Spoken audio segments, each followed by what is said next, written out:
장동혁 국민의힘 당대표의 사과가 나올 것인가 기대를 건 국민 또 언론의 관측이 있었지만 되려 계엄 옹호 주장이 나왔습니다. 지금 보시는 이 페이스북 글입니다.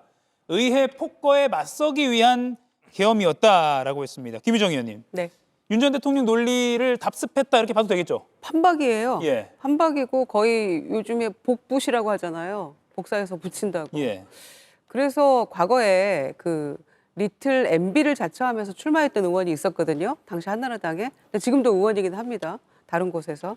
근데 리틀 윤석열을 주장하는 게 아닌가. 아니, 지난 시간에 제가 우리가 황교안이다 이어서 이제 우리가 윤석열이다만 남은 것 같다라고 했더니 당시 이재용 의원이 반발하셨는데 거의 똑같잖아요. 지금 주장하는 바가. 그래서 정치도 인생도 타이밍이라는 얘기가 있는데 본인이 당대표 되려고 전략적으로 윤핵관을 외치고 그구처럼 행동했다 할지라도 당선되고 나서 나중에 중도에 어떤 매력 있는 정당을 만들겠다, 지향하겠다 이렇게 얘기했었잖아요.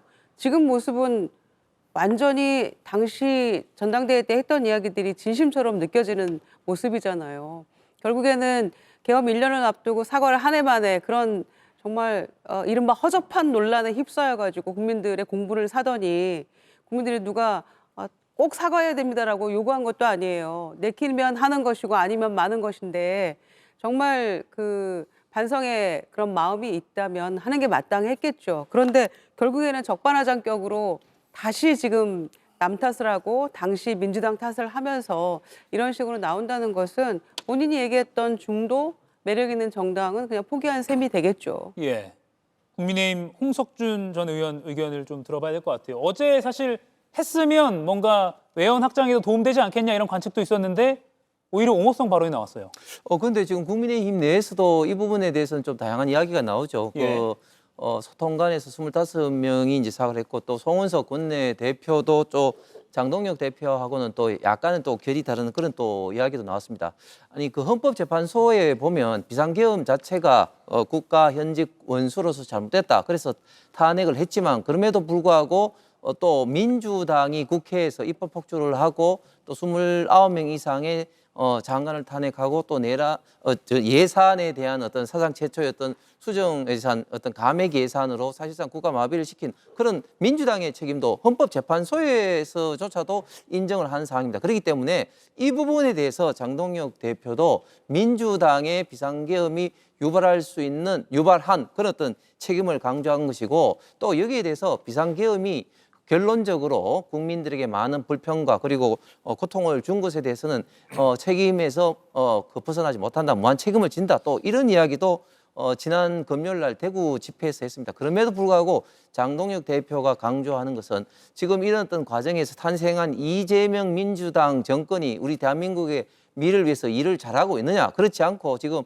사법부와 법치주의를 파괴하고 상권분립을 파괴하면서 환율 문제로 인해서 물가가 천정부지로 지금 올라서 많은 국민들에게 고통을 안기고 또 수도권을 중심으로 부동산 문제 이런 어떤 등등에 대한 어떤 잘못한 점에 대해서는 분명히 레드카드를 제시한다. 이런 어떤 전반적인 취지의 이야기를 하고 있어서 그래서 지금 국민의힘 내에서 다양한 어떤 그런 어떤 이야기가 나오지만 장동혁 대표는 좀 더 민주당의 책임론을 강조하고 있는 것입니다. 그게 윤 전 대통령의 주장과 같은 거 아닙니까? 뭐 일맥상통한 면도 있고 또 다른 면도 분명히 또 있죠. 예. 그러면 한번 따져볼게요. 어제 마침 윤 전 대통령도 옥중 입장문을 변호인을 통해 내놨습니다. 지난 1년간의 주장들이 되풀이된 수준입니다. 보시면 체제 전복 기도에 맞선 결연한 이행이었다라고 했고요. 자신을 밟고 일어나달라 이렇게 밝히기도 했습니다. 김영남 의원님. 네. 장동혁 대표의 페이스북 메시지와 윤석열 전 대통령의 그간의 메시지 그리고 어제 입장까지 보면 유사성을 어느 정도로 보세요? 사실은 메시지만 딱 보면요. 예. 누가 썼는지 이름하고 사진만 가리고 메시지만 딱 보면 어떤 게 누구 건지 헷갈립니다. 내용이 매우 비슷해요. 이제 지금 방금 전에 자료 화면에는 요약된 내용만 나왔습니다만 예.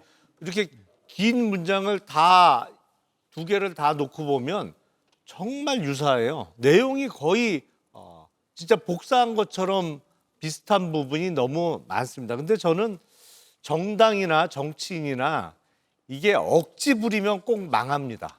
지금 장동혁 대표는 특히 어제 내란 일주기와 관련한 메시지는 저건 억지예요. 그러니까 이른바 야당 때문에 비상계엄을 선포했다라는 윤석열 피고인의 주장을 그냥 되풀이한 건데 예. 그거는 뭐 그래갖고는 국민의힘이 살아날 길을 찾기가 어려울 거라고 저는 생각합니다. 그러니까 잘못은 깨끗하게 인정을 하고 뭐 사과하고 인정한다 그래서 다 없던 게 되는 건 절대 아닙니다만 국민들께서는 지켜보시는 거죠. 뭐 변화 가능성이 있는지 없는지를 지켜보는 수준인데 어제 메시지로 인해서 아유 틀렸다 여기는 반성의 기미가 전혀 없구나 이렇게 생각하시는 분들이 더 많아졌을 거라고 봅니다. 예. 이가혁 라이브를 시청해 주셔서 고맙습니다. 이가혁 라이브는 평일 오후 5시 TV와 유튜브로 실시간으로도 함께 하실 수 있습니다.